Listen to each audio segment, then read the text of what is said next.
So welcome. We're back from the long Labor Day weekend. We've got a little bit of I have to let you peek behind the curtain a tiny bit. Is that John helps out a lot with some of these opening notes, and we've got a little history lesson today from one John Roszczak. So we're back from the long Labor Day weekend, and for most of us, Labor Day is that the first day, the first break after a hectic back to school season. All over Twitter today is that today, the Tuesday after Labor Day, is the worst work day of the year. And I kind of agree. And so we take this long break after our summer break, and then we have to come back. We maybe go to parades and cookouts. I was over at my mom's house. I don't know what all of you did. Maybe we just take the day to relax a little bit. But what we don't do is to stop and think about what Labor Day is all that often. How often do we think about the history and the meaning behind the holiday? There's some tweets and memes out there. I tweeted some. If you enjoy your weekends and your healthcare, thank a labor union types of things. But where does it really come from? And the accounts are a little bit fuzzy, but everyone seems to agree that way back in the late 19th century, as the labor movement started to take hold, and as we as a country started to really pay attention to workers' rights, trade unions started taking days to celebrate the value and contribution of their labor, of their hard work. But the holiday's origin story is a little convoluted. According to one early history of the holiday, the idea of an official Labor Day originated with a group called the Knights of Labor, which is officially and very, very fancily called the Noble and Holy Order of the Knights of Labor. I kind of want to be a member. At one of its convenings in September 1882. And another theory is that the holiday is the brainchild of a guy named Peter McGuire, who's the president of the American Federation of Labor, and who claimed he proposed the holiday also in 1882. In any case, the popularity of an official Labor Day spread, and in 1887, Oregon became the first state to make Labor Day an official public holiday. By 1894, 30 states were celebrating Labor Day. Later that year, Congress passed a bill recognizing the first Monday in September as Labor Day and making it an official federal holiday. Weird little side note, the official federal law making Labor Day an official holiday only applies to federal workers, which is not most of us. But by the mid-1930s, every state had made Labor Day a statutory holiday for everyone. So why are we talking about this? What does Labor Day have to do with STEM? Well, I think we all recognize at this point that the idea that every student must go to college is antiquated, and it just isn't reasonable. I won't go into it now. You've heard me talk about it before. My brother, who's a wonderful person with a great career as a firefighter and a paramedic, started off by going to college, which frankly sent him into like a weird self-doubt spiral, and then he did nothing for a decade. But that was because the culture of my family, the culture of our school system at the time was everybody has to go. We're finally starting to realize that we messed up by eliminating wood shop and auto body repair and welding and all of these programs from different schools. And the reality is we all understand that we need to do a better job of preparing non-college bound students for employment.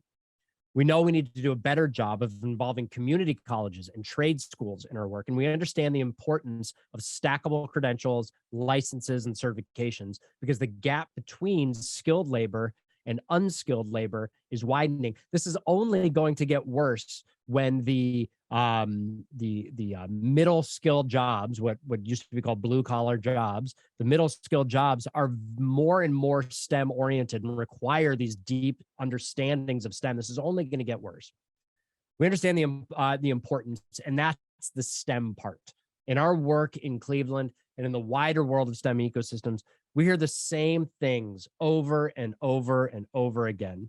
There's an enormous demand for skilled STEM workers, not college credentialed STEM workers necessarily, but for skilled workers who have an understanding of STEM concepts.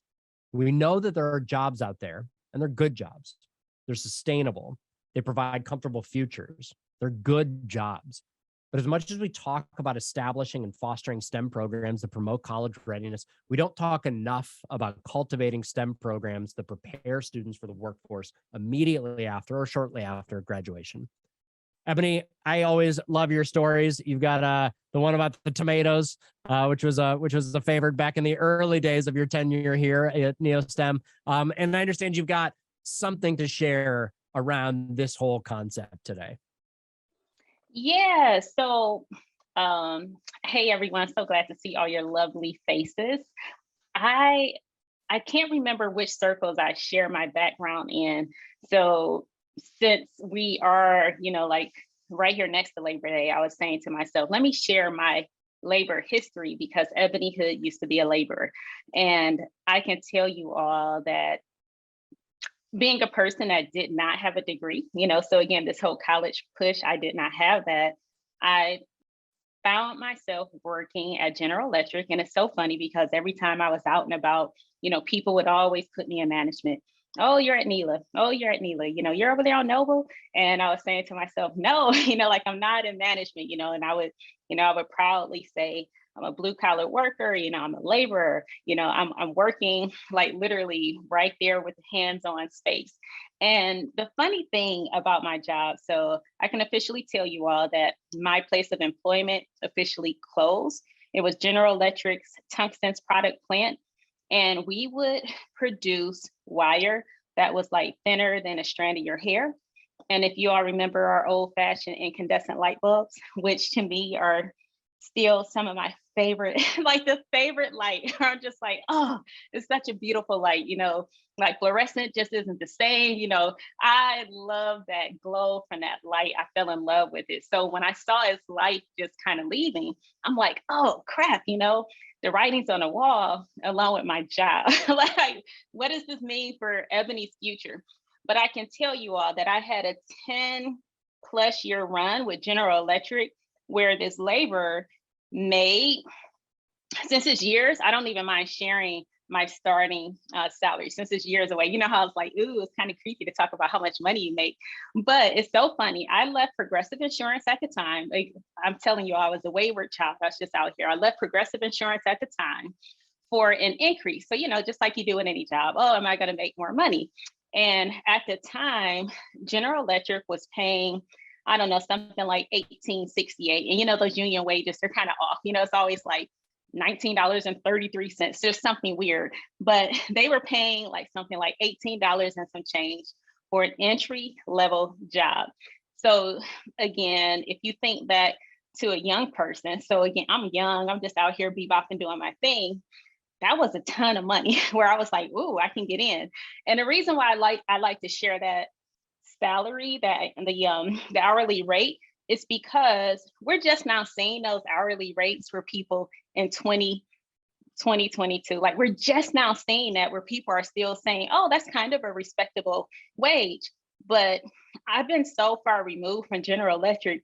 It's been years, you all. So to think that that's what I started with, so my heart weeps when people kind of think of that as a good wage. And I'm thinking I was a kid and I was making that. So my 10+ run, at General Electric, I moved way up, through the union, like the grades, let's say. I moved up through the ranks and I was making way more money than my counterparts. Now, you all know the thing, when you generally work as a as an hourly worker, you get your big annual wage through overtime, which was kind of cool. But I can tell you all that between shift premiums and by the time I left there, I was making more than what I made when I entered like back into the salary world. So that was a heart-wrenching kind of separation, being a laborer.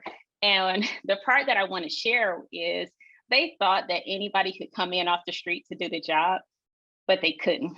So that skill part, I saw it way back then through our machine shops. We had our electricians and pipe fitters, all these different, skill trades were there. But my job was just considered any run-of-the-mill person, not. So even back then, the equipment that we ran, how you would have to light a machine, we had these huge hydrogen furnaces, because we were processing tungsten and it took all this high heat. It's like, you don't want any old person touching that stuff. And the equipment is so expensive, you can't have any old person tearing things up. So I used to say to myself, and this is the part where it's like Mean Girls Ebony coming out, but I used to be irritated because I'm like, you can't just let anyone come in off the street because they're going to tear up our equipment and our products, So I would tease that you have to have somewhat of a noodle that's up there working to actually get the product out. So you would have people that would produce crap products and also people like me who was like your premium worker, I was going to watch my temperatures, all that stuff. I'm over here doing my measurements, making sure everything is in line and perfect, because tungsten was an element that was so finicky. And you see, there I am saying an element, right? So again, we were really working with tungsten metal and all the properties of tungsten. It's a pain in the butt metal to process. And General Electric had kind of like, as you can tell, General Electric, they kind of coined that area of the market. So fast forward today, 2022, our jobs, that was me way back when I worked at General Electric. Fast forward today, you all know that the technology is way more advanced, so even back then when we're doing temperatures, so we're doing like your old fashioned, like analog, kind of monitoring different things like that. Some of the machines had digital, kind of electronics. And then there was like this weird interface between these two worlds. Way back then, you couldn't just come in off the street and think you were going to run things, or you would again have your whole factory subject to being like trash, let's say, in a day from just one operator not paying attention or not knowing what they were doing. So when I think about laborers today and the skills that it takes, I can tell you all that I was a proud union worker. It's still in my blood. I will always, always, always fight on behalf of our laborers, because it's work that unfortunately has gotten a bad rap. And that's why I wanted to share it with the ecosystem. Like, I wanted to share it with you all to let you know that I love my job, and I was proud to wear, like, kind of like how you see this on my little shirt. I was proud to wear like that GE name. It felt great. It felt amazing. And I knew at the time I was making a ton of money. Again, it's all relative to my age and all of that. But my living wage, my annual salary, I was beating my friends who had went to college, for degrees at the time. So that was a hard thing for me to say, which one am I going to do here? Because no one could really beat that General Electric salary. Like, to this day, I can see myself like sliding back into that role, because it didn't take the mental energy that it takes just to deal with some of these salary positions. When I was a laborer, you just kind of stick to your thing and, you keep it moving. So I just want us to begin to think about, how do we make it sexy again? How do we make it fun, if ever, to be a laborer? Like, it's something that I truly care about. It's important, it's necessary. And what do those jobs look like when we think about the future? So again, we talk about it all the time, and people talk about the labor market, but I did also experience technology changing, where again, we change light bulbs. We don't use those anymore. So what's going to be the future? Will our beloved markets phase out? How are we going to make sure our youth are skilled in all the necessary ways, where they can just have a smooth transition across careers, no matter what they choose? So that's my story, Jeremy, and everyone else, what it means to like be a laborer and have these, like holidays that we celebrate, getting that time off work, getting the double time if you do have to work on a holiday. All those things mattered when I was back in the union shop, and I was earning definitely a more than respectable, hourly rate at the time for doing that work. Absolutely. Well, thank you, Ebony, for sharing that. I've talked before about my biggest mess up when I first joined a large school district as their IT director. It was my first week on the superintendent's cabinet in this district. And the superintendent said, "Hey, listen, our basketball team is doing really incredibly well. It's one of the best high school basketball teams in the state, but they don't have any practice gyms. We've got to find them practice gym space. I've figured it out. We're going to eliminate the welding and auto body programs, and then we can use those two shops and turn them into practice gyms." And that's what happened. And since that day, which at this point was 13, 14 years ago, there's been a guy with a sandwich board out on Center Street in Mentor, Ohio, spinning his little sandwich board for welding, TIG welding jobs that start at $38 an hour plus benefits. I have friends with double master's degrees that don't make $38 an hour plus benefits. These are good jobs. That's a starting rate. So that's a little bit what we want to talk about today. So as you may have, kind of figured out, as we think about this group, there's kind of two groups. There's the big, large, everybody who's involved with NeoSTEM. We have an event and they all come out, the Cavs, and they all come out and they have booths and they attend and all those things, and that's great. And there's you who come to these meetings every month. And we've begun to rely on all of you as almost an advisory kind of panel. And so we'd like to spend a little bit of time today for the bulk of our time, getting a little bit of brainstorming and feedback from all of you on this topic. And I'll give you what that structure is going to be. We're not going to go into breakouts. We're just going to talk. All of the folks here are talkers, I think. And if not, you'll become one today. And then at the end, we'll give you a couple of minutes if you do have programs or programming that you want to share or ask about, as we always do. So make sure you've got those in the back of your mind. And when it gets to be about 10 till, we'll make sure to go to everyone for that. So the first question, and really the biggest one, I think, is, all right, so there is a perception problem with labor jobs. That is a fact. There is a perception problem with labor jobs. I think it's a little bit better than it was a decade ago, but not like it was 50 years ago or 60 years ago. There's this perception problem. What needs to happen? Ignore NeoSTEM for a moment, but regionally, what needs to happen in order to start shifting those perceptions, to start getting to a place where young people think of these as good, high-paying, necessary, critical to society jobs, and not as second-rung jobs? Kirsten, you typed something in there, but you want to go ahead and unmute and talk? This is So part of the problem at the current level that I'm at, right, is that finding instructors to teach those skilled jobs. Okay, so think about this. Who in their right mind, right, you've got a veteran welder is going to give up that job, right, to come back to be a starting teacher? First of all, have to pay to go to school so that they can become certified to teach, and then come back and become a starting teacher in the, well, I'm going to say probably low 30s, right, is probably where it starts, right? So that, I think, is one of the difficulties, because we all know that how do kids get excited about jobs? A lot of times it's because they took a class somewhere and had an instructor that was excited about what they were doing. So that's just my thought. Yeah, absolutely. That's a huge one, I think, for us, John, and somebody to write down. I mean, maybe that's something, I don't know, that NeoSTEM can work to help with. Both on the lobbying side, maybe we can look into working with the state of Ohio for some provisional licensing options that involve part-time folks that are kind of sharing roles, and also on the seeking and recruiting. Lisa, you said in the chat that you might have still been like kind of in that world if it wasn't for the recession. Can you talk a little bit about that?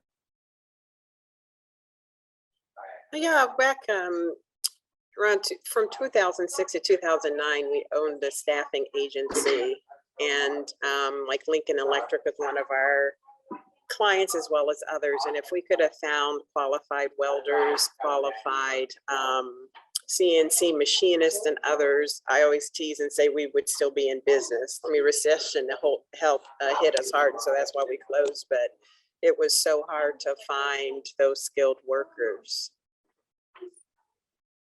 For sure. So Casey, we're sort of lucky. If you don't all know Casey in this world, Casey is both a leader in what used to be called Hard-Headed Women, but I think it's like KFC now, and they don't say what the letters mean anymore. And now also is a part of New Growth, which is I don't even know how to describe New Growth. Casey, can you give we work with you all the time, and I don't think I could give a one-sentence description of New Growth. Could you first of all give us that one-sentence description? But also, this is the world you live in workforce development in both of those roles. Can you talk a little about what New Growth is, and also your exposure comment? Yeah, absolutely. So New Growth, we are education and workforce development, research, and programmatic, like grant writing, grant compliance specialists. So we do a lot of evaluation work and research, but then we also help programs who are looking to get like federal or state funding connected with the resources that they're looking for, and help them manage those funds. at a 500 foot level. And sorry, my internet's slow today, so camera off to help me stay in the room.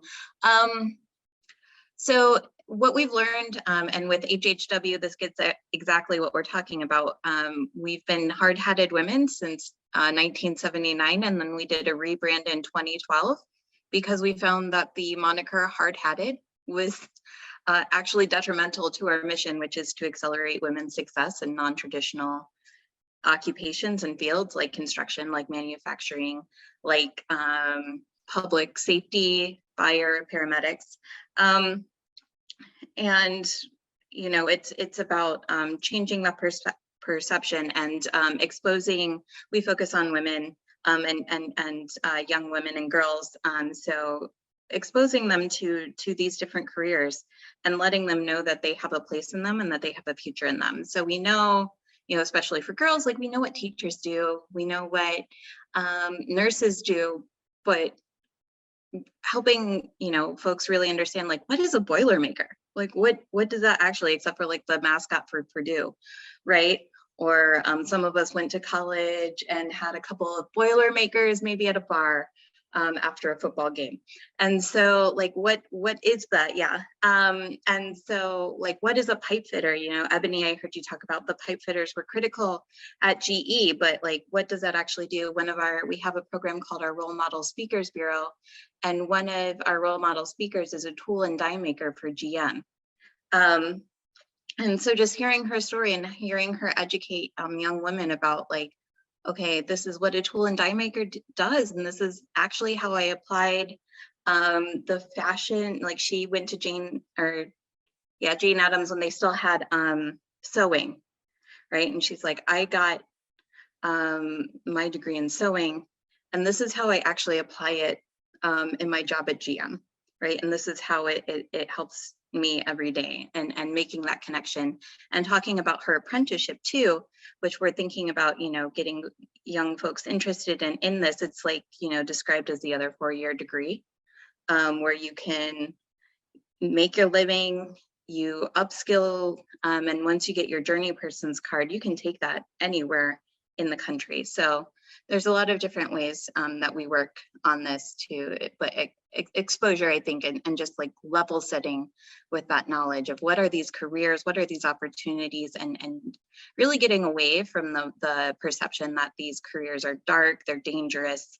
You know, you do need a hard hat on a construction site, but you know, the manufacturing environment has changed so much. Like I've been in clean facilities where I needed to like put a dust suit on and like put booties on my shoes, and it's really high tech, as we were talking about, and really technology focused, math focused, and really just, it's cool. Like it's just cool, if for no other word, to see these cool factories like GE Aviation. So awesome. So I'll stop there. I think Elle has her hand up. And actually, before we go to you, Elle, John, you said you had something kind of directly related to places. Just, I mean, sort of along the lines of what Casey said and what you had said to kick us off, Jeremy. I really do wonder that there's a perception problem, and related to that, like a problem in the way we even have this discussion. You know, maybe the sandwich board advertising welding jobs isn't the best place to do that.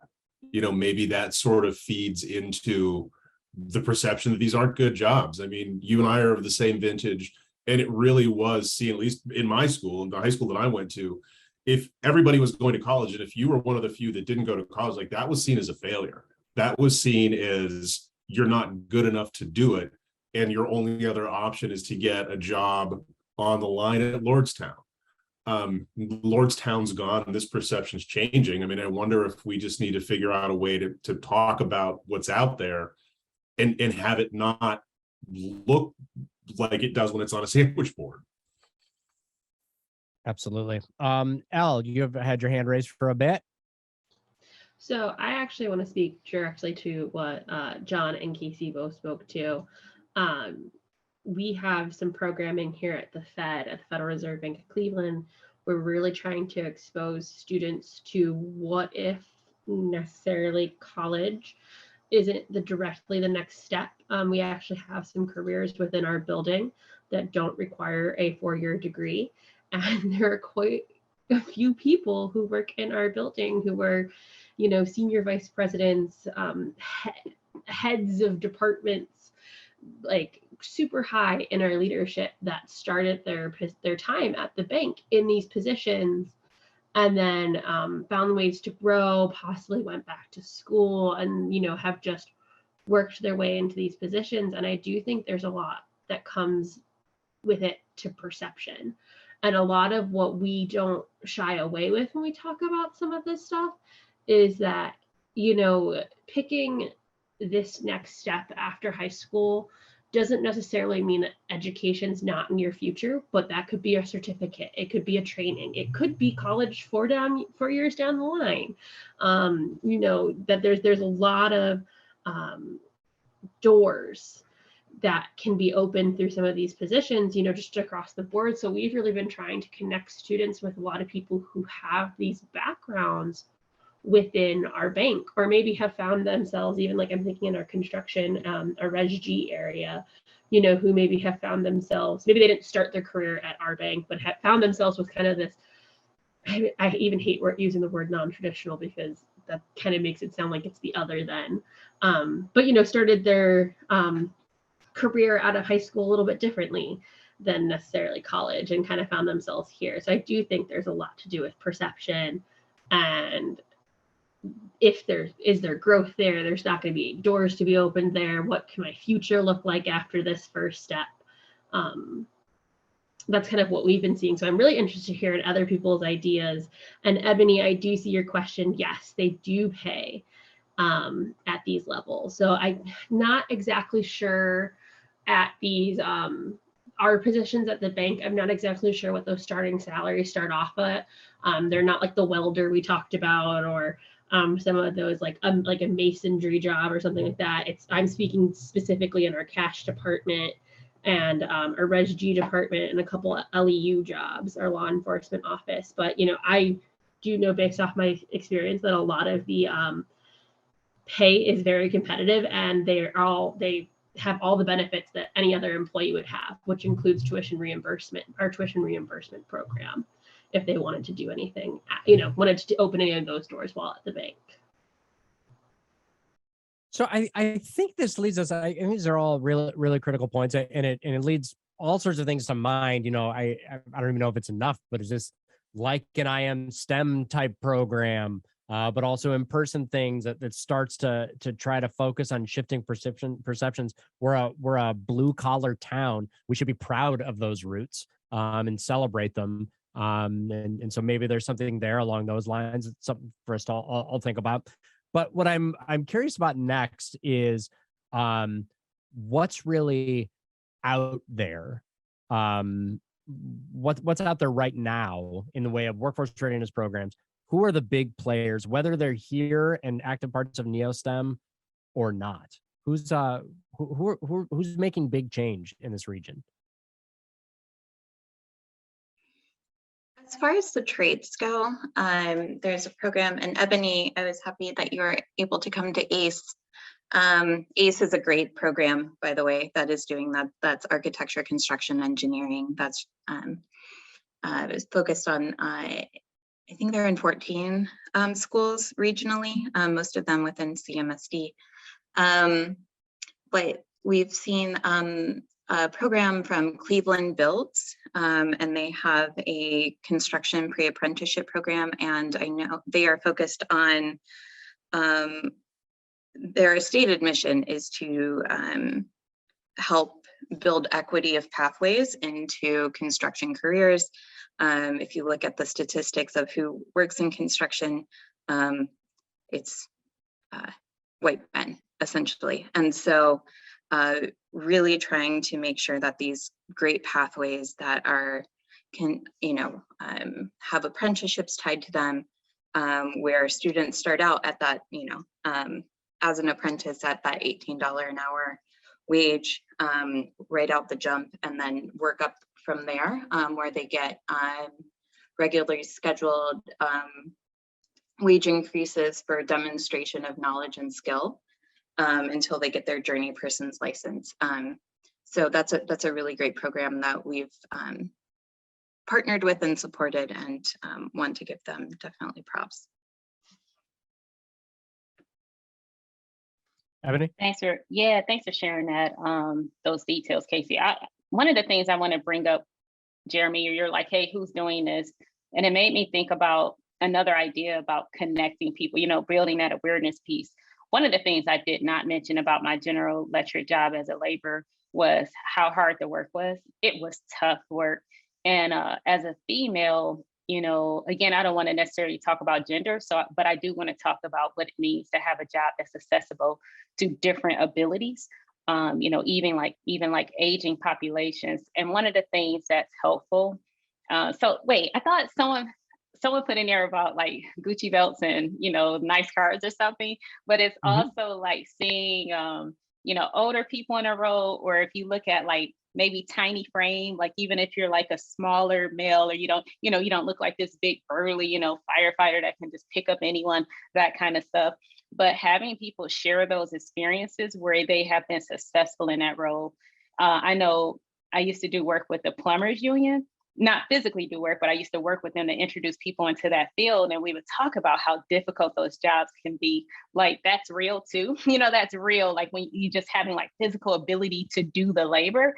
So I think also we need to be mindful, and these were some of the things I used to talk about in union positions. We need to be mindful about how we can make jobs more accessible for all people. And a lot of times I think that's how those big lopsided shifts definitely happen with gender. You know, it was like, who could do the work? It was so difficult, those type of things. So I think we can do a better job making sure we have a more accessible society that can help accommodate a lot more people. I think that's extremely important. Some people do it, some people don't. But Jeremy, that really didn't answer your question about who's doing this stuff well, you know, that kind of stuff. But I just want to share that gender thing is huge, because labor can be hard work. And what does that mean, you know, to be open for anyone? Absolutely. And I think these are the types of things that, it's not directly what I asked Ebony, but these are the types of things if we're going to start to begin to formulate some sort of NeoSTEM answer to this problem regionally, these are all things that we need to be thinking about. Any other groups or organizations? I want to hear from Marissa here in a minute, but before I do, I want to, are there any other groups or organizations that folks know about that are doing good work? Obviously, the community colleges, in my opinion, potentially led, I don't want to make anyone mad, but potentially led regionally by Lorain County Community College, which is doing really, really innovative work in this space. But the community colleges in general, you know, the career tech consortiums in general, organizations like HHW. What else? What else is out there that any of you have heard of, even if you don't have any context or you've just heard of an organization? Anything else? I'll speak on behalf of Rockwell Automation, because I had a chance to, I just heard about it, but when I had a chance to actually visit the CMSD school, I learned more about it, you know, so I even got educated on this topic. So when I think about Marzell and what his company has done to put their technology into schools for like micro credentials, one of the things that he was talking about was that their products end up in so many manufacturing spaces. So those lesser known companies that we may not know about, they may have like Rockwell equipment, different things like that. So I think that micro credentialing like option for students is amazing. And when I saw it like happening or playing out, I thought that was just absolutely amazing to see that happen. And yeah, so Casey put in there Magnet. I remember when I first learned about Magnet, and, you know, I had toured the place, I was in awe. You know, again, it took me right back to my blue collar roots, where I'm like, wow, this is good stuff. And at the time it was still that struggle, but yeah, they're definitely connected. And we had, NeoSTEM had a really great partner in Dr. Robinson at Magnet, who unfortunately passed over COVID. Frankly, on one hand, you know, maybe that's a potential rallying cry, is that maybe we look into doing this work kind of in his honor, in memory. And also we have to figure out how to reconnect in a real way with Magnet. I see Casey's mentioning Lincoln Electric donates equipment and space to high school programs. That's a great one. Cleveland Public Power, Kirsten says, trains high school students at Max Hayes to be linemen, and more. So keep those things coming as you think of them. Please go ahead and put those in the chat. And if you think of them after this, I think this is a really powerful and critical thing potentially for NeoSTEM to be focusing on. So as these things pop in your mind, make sure you're emailing John and Ebony about them as they come through. Marissa, I'm hoping you could talk real briefly about Highland. I think most people are familiar with Highland, but more particularly, I'm very out of it today, with your outreach efforts. But I'm hoping still you could kind of talk about this a little bit, because I do think that it's maybe a model to try to replicate the Highland outreach model with some of these organizations. Yeah, so I work at Highland on the tech outreach team as the project manager. And so my role and my team's role essentially is to bring computer science and, things of that nature to students and have them come to us. And so, for example, some of the programs we do, and we try and keep it as accessible as possible. So that looks like hybrid programming. We do in-person and virtual programming. We go to students if they're unable to get transportation. We pay for transportation if they want to come out to us. And so we have a variety of programs. Most of them are 7th through 12th grade. We do offer some to college students, but really focusing on early grades, in the Northeast Ohio area.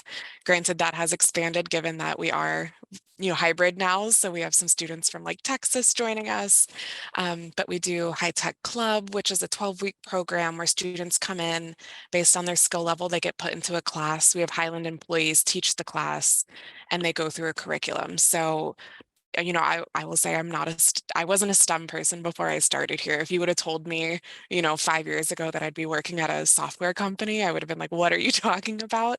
But it's through these programs. And this is, I kind of had my own little awakening, and I hope that students have it too, where I was like, STEM is truly in everything that we do. And it's so important. Right. And it's accessible because my only coding experience was MySpace HTML way back in the day, and so like being able to equate that to websites and app design and all that stuff. So we do club, we do camps. Those are one-off workshops. Those are only 2 hours. And so all of that to say really is that students are able to come in, or we go to students and they learn what it's like to get into computer science, whether that's, animation, programming, artificial intelligence, all that stuff. And kind of what got my gears going was just thinking about how it's probably not as easy to do that for, trades, right? Like we can't maybe we can, I don't want to say we can't, but like trying to picture like a plumber coming in and like what would they bring with them to show what it's like? And I think it's that like hands-on and like really getting that one-on-one experience or group experience to see what a career is like for that person. Because you can read about something, you can watch something, but being able to interact with that person and get hands-on, if that makes sense. But that's just kind of where I was thinking, like, how do we get this to students, or how do we make them come to a central location, and to Ebony's point, like it's exhausting work, like it's not like you can just stop and go into a middle school, come back and keep going. So Right. Just where my head was at. All right, well, let's continue to kind of percolate in this. I'm going to do a quick around the horn and call on all of you for this really, I think, easy question, but I really hope none of you say I don't have anybody. And that question is this: if we're thinking about this, if we're thinking about workforce development for, kind of these middle skill jobs, particularly as there were all the things we've been talking about today, who is not an active part of NeoSTEM, but really has knowledge and experience in this space that we should be reaching out to and making sure that they're part of this conversation. So I'm going to ask each of you just to think of 1 or 2 people so we can come up with a list and start to have these conversations. After we come back from that, we're going to go to anybody who has things they want to share about their programming or event, and then we're going to close for the day. So Kirsten, any names coming to mind of who are like kind of deep thinkers in this space? Oh, I'm not a person, but I think we should maybe reach out to someone at Pittsburgh Paint and Glass, PPG.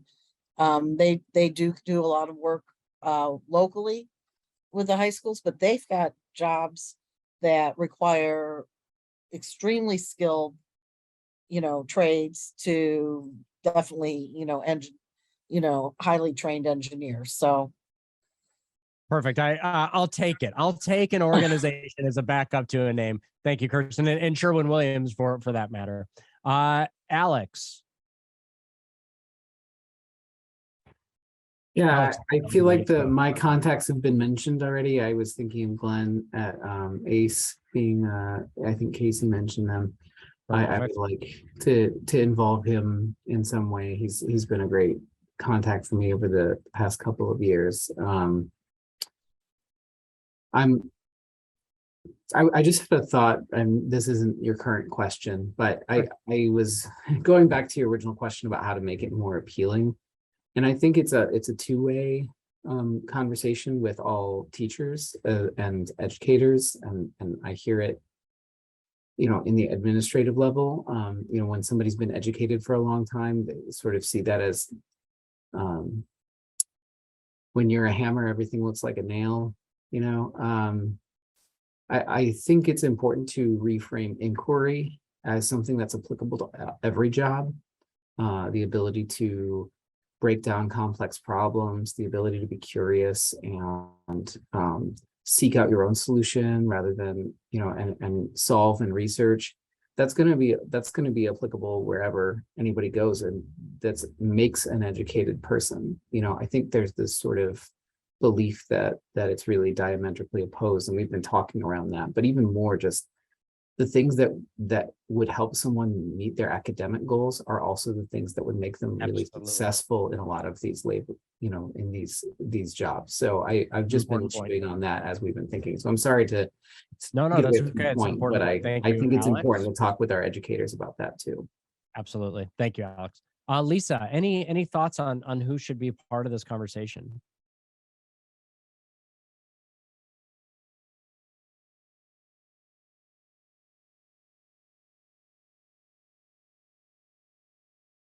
Lisa, can you hear me? Come back to Lisa in a second. Marissa, anybody that's coming to mind? No one initially, but I did reach out to my team to see if they had anyone that they could think of as well. I'll take it. Casey, I'm not even going to go to you because you're going to have 75 people and we just need to have a separate phone call with you. So unless someone's burning that you really want to say, we'll talk to you later because you're going to have too many. Casey just said, I'll send you a list. Karen, congratulations on your big birthday party. I wish I could have gone. I heard it was great at the Science Center. Anybody jumping into mind for you? Hi, and I do apologize if I cut out. I am driving right now, which is why I don't have my camera on either. No worries. But my first thought for partners is absolutely NASA. We have been doing a lot with them with the launch that's been rescheduled now twice, but they're local too, and it's a name that people know about, and they have so many different types of careers, and it's a great so marquee. I think that we should definitely bring them in. Yeah. That's it. You know what I love about that, Karen, is that it, I think, sort of addresses both things. That they might have some folks who could help with the conversation for this current question, but just having NASA involved also helps with the first question. I think it opens up a belief in the importance of these jobs just by saying NASA needs them. I think. Yeah. So thank you, Karen. Elle, anything? So similar to Alex, I do feel like a lot of the contacts that I've been fortunate to talk to within this industry, and that I would think of have been mentioned. If I think of anyone else or anything comes up, I will definitely share with the endorsement. Group. But I really, am happy to hear this conversation happening today. Perfect. Thank you, Al. And then finally, before we wrap, does anybody have any events or programming coming up that you either need help with or that you just want everyone to know about? A couple things that are actually quite on par. So we have a program called our Role Model Speakers Bureau. This is The Role Model Speakers Bureau is made up of women who are who have worked or who are currently working in non-traditional fields, where we connect them with young folks or women in transition throughout the region, to talk about their experiences, to talk about what drew them to these fields, what they liked about it, what they didn't like about it, to be real about their challenges, but also to be real about how they solved them and talk about their mentorship. So really a sort of I am STEM focused on women in like construction, manufacturing. We do focus on STEM as well.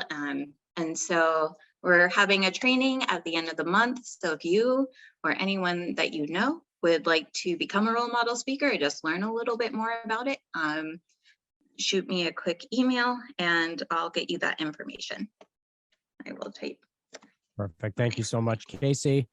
All right. So Marissa, I see put some stuff in there as well. Elle, did you have something you want to share?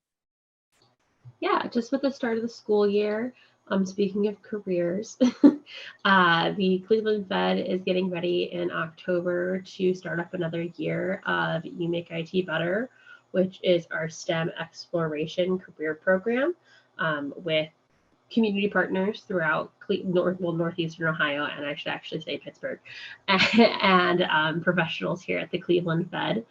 So if anyone's interested in more information on that program, I'm going to pop my email in the chat. Feel free to reach out. I'd love to share more. But yeah, that's what we're looking kind of forward towards here. Thank you so much. Al and Karen, shouldn't be raising your hand while driving.